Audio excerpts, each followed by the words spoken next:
There are two types of men in this world. The first type, when someone disrespects him, he reacts immediately, loudly. He needs everyone to know he won't be disrespected. He'll argue, he'll defend, he'll fight. Because in his mind, every battle must be won, every challenge must be answered, every insult must be returned. And then there's the second type. When someone disrespects him, something different happens. He goes quiet. He looks at the person, calculates, and then he walks away. No explanation, no defense, no fight. And that silence, that calculated withdrawal, it terrifies people. Not because he's weak, but because they can't read him. They don't know if he's retreating or repositioning. They don't know if he thinks they're beneath his energy or if he's planning something they can't see. His absence becomes more powerful than any words he could have said. 500 years ago, two men understood this at a level that still makes people uncomfortable today. Niccolò Machiavelli, watching princes destroy themselves by fighting battles they shouldn't have. And Sun Tzu teaching generals that the greatest victory is the battle you never fight. Today, I'm going to teach you the most dangerous skill a man can possess. Not how to win every fight, but how to know which fights not to take. And why your ability to walk away without explanation, without anger, without needing to be understood is what separates dangerous men from desperate ones. This isn't about being passive. This is about being precise. Let's begin. Sun Tzu wrote something in The Art of War that most people misunderstand. He said, "The supreme art of war is to subdue the enemy without fighting." Now, most people read that and think it's about diplomacy, about negotiation, about finding peaceful solutions. That's not what he meant. What Sun Tzu understood, what every great strategist throughout history has understood, is that fighting itself is often the trap. The moment you engage, you've already given your opponent something valuable, your time, your energy, your attention, and most importantly, you've made yourself predictable. Think about it. When someone provokes you and you react, what have you just told them? You've told them exactly how to manipulate you. You've shown them the button they can press anytime they want a reaction. You've given them power. But when you don't engage, when you simply walk away, now you're dangerous because they can't predict you. They can't control you. They can't drain you. Sun Tzu goes further. He writes, "There are roads which must not be followed, armies which must not be attacked, towns which must not be besieged, positions which must not be contested." Listen to that carefully. He's not saying there are battles you might lose. He's saying there are battles you should never fight. Not because you can't win, but because fighting itself is the wrong move. The greatest generals in Chinese history won their campaigns not by winning every battle, but by avoiding the battles that didn't serve their ultimate objective. They understood something that weak men never grasp. Every engagement has a cost, even if you win. Now jump forward to Renaissance Italy.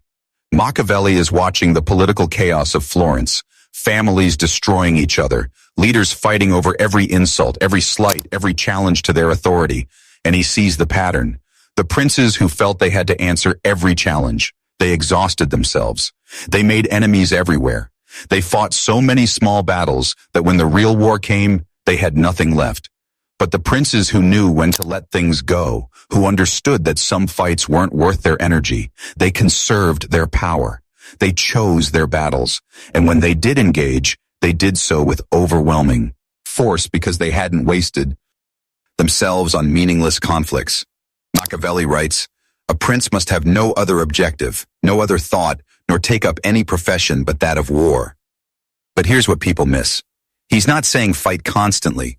He's saying think strategically always. And strategy often means not fighting. The weak prince fights every battle because his ego demands it. The strong prince fights only the battles that matter because his strategy demands it. This is the skill, strategic withdrawal.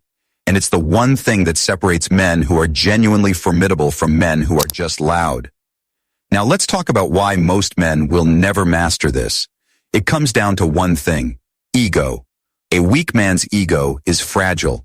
It needs constant validation, constant defense, constant proof that he matters. So when someone disrespects him, his ego interprets it as a threat to his very existence. And he has to respond not because it's strategic, but because he psychologically cannot handle the idea of someone thinking less of him. Watch this play out anywhere. Social media is the perfect laboratory. Someone leaves a critical comment. A weak man will spend the next hour crafting responses, defending himself, explaining his position, getting into an argument with someone whose profile picture is an enemy character.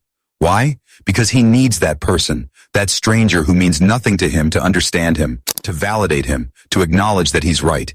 And what has he just done? He's given a nobody the power to dictate how he spends his time and energy. A dangerous man reads the same comment. Maybe he smiles. Maybe he doesn't even finish reading it. And then he moves on. Not because he's avoiding conflict, but because he's made a calculation.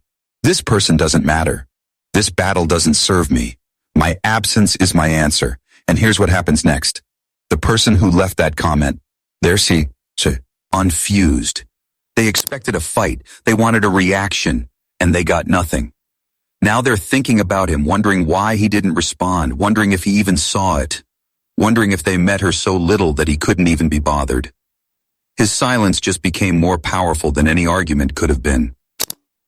This shows up everywhere in modern life. The workplace. Weak men get drawn into every office drama, every petty dispute, every political game. They think they're fighting for respect, but really they're just exhausting themselves and proving they can be baited. Strong men, they see the same drama and they opt out. Not publicly, not with some announcement about taking the high road. They just don't participate. And suddenly people start to wonder, why doesn't he care? What does he know that I don't? Is he above this? Is he planning something? Relationships are even more revealing. A woman tests a weak man. Maybe she picks a fight over something small. Maybe she withdraws attention. Maybe she flirts with someone else to get a reaction. And what does he do? He reacts. He gets emotional. He fights for her attention. He needs her to know he cares. And what has he just proven? That she can manipulate him. That he's controllable. That his emotions are her puppet strings. A dangerous man. In the same situation, he goes quiet. He pulls back. Not as a game, not as manipulation, but as a genuine assessment. Is this person adding value to my life or subtracting from it? And if the answer is subtracting, he withdraws his attention completely, and now she's the one wondering. She expected a fight. She expected him to chase. Instead, he just disappeared. And that absence hits harder than any argument ever could. Here's the truth that weak men can't accept. You don't owe anyone a reaction. You don't owe anyone your energy. You don't owe anyone an explanation for why you're choosing not to engage. Your time and attention are your most valuable resources, and the moment you let someone else dictate how you spend them, especially someone who doesn't deserve them, and that removal of access, that withdrawal of their presence, their attention, their energy, it's devastating. Because here's the secret. Your presence is only valuable if you're willing to withdraw it. If you're always available, always engaging, always reacting, then your presence means nothing. It's guaranteed. It's cheap.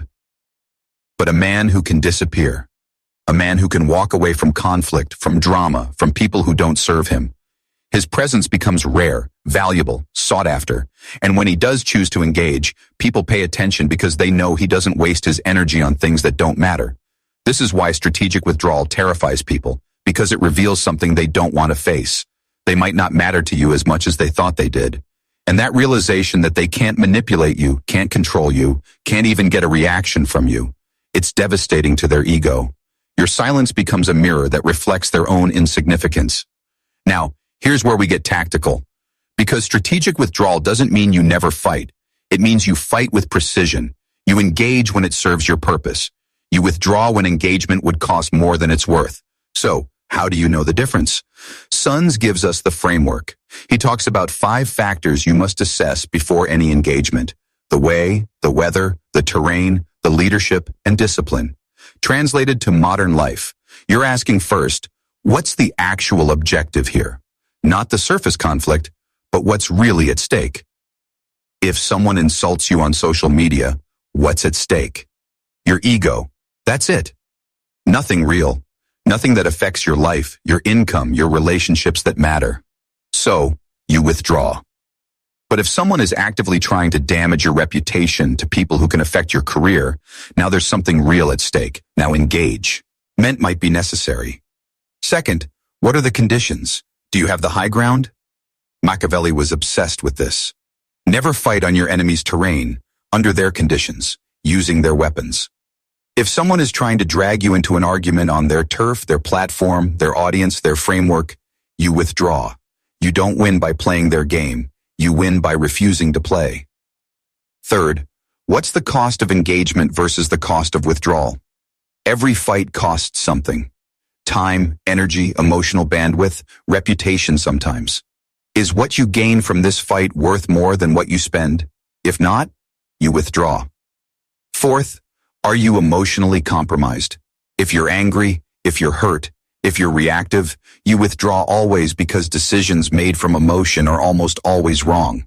Strategic withdrawal gives you time to cool off, to think clearly, to decide if this is even worth coming back to. Here's a truth that will save you years of wasted energy. 90% of conflicts that feel urgent in the moment are completely irrelevant a week later. That argument you almost had doesn't matter. That disrespect you almost responded to, nobody remembers. That battle you almost fought wouldn't have changed anything. Strategic withdrawal is giving yourself time to let urgency fade so you can see clearly. Now, when do you engage? You engage when the stakes are real and the conditions favor you. When something you're building is genuinely threatened. When someone crosses a line that, if left unchallenged, will invite further violations. When you have the advantage and can end it decisively. Notice the difference. Weak men engage reflexively based on emotion. Strong men engage strategically based on calculation. Let me give you a real example. A man is building a business. A competitor starts spreading lies about him. First instinct, fight back publicly, defend himself, at the record straight. But a strategic man asks, will my public response give this more attention than it deserves? Will I look defensive? Will I be giving my competitor exactly what they want, to drag you into drama? Smile and say, I'm staying out of this one. Each time you successfully withdraw from something that doesn't matter, you're building the muscle. You're training yourself that your attention is valuable and not everyone deserves it. Level 3, master the art of disappearing. This is where it gets powerful. When someone is toxic, draining, manipulative, you don't have a conversation about it. You don't explain yourself. You don't give them closure. You just become less available slowly, quietly, until one day they realize you're gone. No drama, no announcement, no burning bridges publicly, just strategic distance. And here's what happens. They'll notice. They'll reach out. They'll ask what's wrong. And this is the critical moment because your instinct will be to explain, to have the conversation, to give them the chance to understand. Don't. Because explaining is engaging. And engaging with people who've proven they don't deserve your energy is the trap. Instead, you keep it simple. Just been busy taking care of some things. Vague, non-committal, true enough that it's not a lie, but revealing nothing. And then you stay disappeared. Level 4. Learn to be comfortable with their discomfort. This is the hardest part because when you withdraw, people get uncomfortable. They'll call you cold. They'll say you're running away. They'll accuse you of being afraid to engage. They'll try everything to provoke you back into the fight. And you have to be okay with that. You have to be comfortable letting them be uncomfortable. Letting them think whatever they want to think. Letting them fill the silence with their own narrative. Because the moment you explain yourself, the moment you defend your decision to withdraw, you've re-engaged and you've lost. Your withdrawal only works if it's complete, if it's final, if you're unmoved by their attempts to pull you back in. Machiavelli would tell you they can call you whatever they want. As long as they can't control you, you win. Level 5, strategic re-engagement. Here's the advanced move. Sometimes you withdraw not permanently but strategically. You disappear to create space to shift the power dynamic to make them realize what they lose when you're not there. And then when the conditions are right, when they've had time to feel your absence, when the power dynamic has shifted in your favor, you return on your terms with your boundaries clear. This is the move that destroys people because they thought you were gone. They thought they won and then you come back, but different, more distant, less invested. And now they're the ones trying to get back what they had. But you'll never give it back because you've learned the most important lesson. Your presence is a gift, not a guarantee. Let me paint you two pictures. First picture, a man who fights every battle. He's constantly in conflict, constantly defending himself, constantly explaining, constantly engaging with people who don't matter. He thinks he's strong because he never backs down. But look at him. He's exhausted, he's scattered, he's always reacting, never acting. He's given control of his life to everyone who knows how to push his buttons. Second picture, a man who chooses his battles, who knows when to engage and when to walk away, who can be disrespected and remain unmoved, who can watch conflict swirl around him and choose not to participate. He's calm, focused. His energy is conserved for the things and people that actually matter. And people are terrified of him. Not because he fights, but because he doesn't need to. Which man do you want to be? Because here's the truth. Machiavelli and Sun Tzu understood. Power isn't about winning every battle. Power is about fighting only the battles that matter, on terrain that favors you when conditions are right. Everything else you walk away. And that walking away, that strategic withdrawal, that refusal to engage, that comfortable silence in the face of provocation, that's